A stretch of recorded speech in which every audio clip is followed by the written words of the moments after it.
you who don't know me, my name is Luke van Tonde. I'm an ECP here with Relay EMS, and I am day shift currently, and I'm on my way I'm responding to a chest pains patient who is a known cardiac and experiencing some chest pains. So now I'm just trying to navigate the traffic and get there safely, of course. I think that is the important thing to understand is often people think we only start thinking and we only start working once we get to the scene. And I think this is the most stressful part of the job, is to actually respond to, there's a lot of things to think about at the same time. So when we get to the call, that's when we actually start thinking about the medical aspect of things, but we need to get to the call safely first. So on my way to a call, obviously with the dispatch that we've received, you start thinking about what can go wrong or what is wrong with the patient, what's going on with the patient. So obviously the patient is a known cardiac, experiencing chest pain. So the first thing that I think about is most probably a heart attack. So I can already foresee what my kind of treatment is going to be, my initial assessments and approach to the patient. No, what do they say? Time is muscle. Time is muscle, yes. Yes. So obviously with time is muscle, that is also why we are rushing to get to a scene. And what it means is obviously muscle is starting to die due to a lack of oxygen and blood to that certain part of the body. Absolutely. And what makes it even worse, this is a known cardiac, which makes it even more critical. Yeah, the likelihood of it being some cardiac origin or some cardiac pathology, it just outweighs the possibility of it being something else. Yeah. And at that point in time, as soon as the call comes in, that's when our clock starts ticking. Yes. And the only thing we can do is manage the patient quickly and get the patient to hospital quickly, because there's only a set time. On scene, when I arrive first, then obviously we are all taught introduce yourself, so hazards, hello, help, make sure that the scene is safe, make sure that Alpha 23 completed, that's St. George's, en route now to the next call. Okay, I think that is our crew coming. So you make sure that the scene is safe to approach, that you aren't in any hazardous situation, and then you introduce yourself to the patient, speak to the patient, calm the patient down, that they get a proper history. I think that is the most important thing, is to 90% of what's wrong with the patient will surface in the history. And then from there you just do your airway, breathing, circulation. So A, B, C, D, E. So what I'll do, I'll probably go greet the patient, ask the patient what's wrong, do some vitals, do some history taking, and do a 12-lead ECG. So a 12-lead ECG gives you kind of a picture of what is going on with the heart, more so the electrical conduction of the heart. But from that you can deduce whether the patient is having a heart attack or not.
So yeah, we were on scene, did our investigations, did a 12-lead ECG, which we spoke about earlier, realized that there was nothing concerning on the ECG. Patient had no risk factors, gave something for pain and transported her to hospital. I think South Africa is quite unique in that we don't have one specific burden of disease. We've got burdens of disease. Trauma being a very big one, hypertension being another one, and obviously along with hypertension we get strokes and all of that. Don't default on your meds, because that kind of is the, you like to call it the silent killer. Blood pressure, hypertension is the silent killer. Can you please make your way to the North Campus with a female patient that's slipped and fell, IoT going to prenatal? Control Romeo 5, you can send me as well. So you want to know who am I outside of work? Yeah. So outside of work, I am still Luke van Tonder. I am a father to a 5-year-old son, Luca, and my wife is currently pregnant. Yes, due to the baby's due in December. So that's me in a nutshell. When I'm not doing work-related things, then I enjoy spending time with my family as much as I can. Then I went to school, Kabiga Park. I did grade 1, 2 and 3 in Kabiga Park, primary, and then grades 4 to 7 I spent at Lorraine Primary School. Went to Linkside High, grade 8, 9, 10, 11 and 12. Finished matric in 20. Don't worry. I think 2015 or 2016. No, 16, 17, 18, 19. So 2015 I finished matric. And I knew this is what I wanted to do. There was no in between, nothing else that I wanted to do. I knew this is what I wanted to do. I was set on becoming a paramedic. The call that hit you hard in your career as well. We all have that. Yeah, I think we all have a specific call that stays with us. So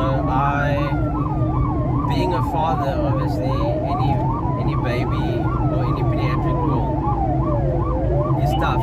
So the toughest call that I've had this year, where a 19-month-old baby, yeah, they found the kid in the pool, kid drowned.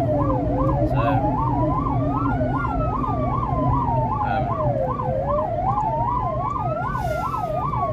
yeah, I think that call's still very fresh, very close. It's not an easy one to let go of. It's, mobilized to a hospital where they've got bear huggers, they can, actively re-walk the patient. We got to the hospital, we were still fighting in the hospital for the kid. We kept on resuscitating. Yeah, got there, resussed about for another 20 minutes. Pediatrician came down. So everybody was involved in trying to save this kid's life and trying to really fight for this kid. Ended up having to obviously declare the patient, and there was not a single soul in that hospital, in that trauma unit, that didn't cry. The pediatrician cried, the nurses cried, the doctor on call cried, the emergency doctor cried. Obviously all of us in the service cried. It was just, man, it was terrible. So I had to do the death pause because it was my scene. I was in charge of the scene. And what got to me the most was when the nurse handed the boy over to the mother and they started praying, "Our Father who art in heaven, hallowed be thy name," and that's when I broke. So that's my worst call. It's full circle, hey. I went every day. I drove this road to learn how to save lives and to learn how to do my part in healing people, and now I'm just going back there to heal people. And how does that feel? Obviously it makes you feel good, it makes you feel Walking there with broad shoulders. Yes, but also humility. I think humility in this service is such a scarce feel, you know, boastful of what we do, and people call us in their dire times, but you always have to be humble, because I always say, I've got a wife and I've got a kid now and a kid on the way, and at any given time I can be responding to my own people, or my colleagues can be responding to my own people. 2 years ago, on the 8th of February 2023, my father got shot. So I think what I'm trying to say is, you have to be humble, because at the end of the day, at any point in time, it can be you or your family at the receiving end of this. Control Romeo 5. Alright, Thank you, Control Romeo 5 arriving.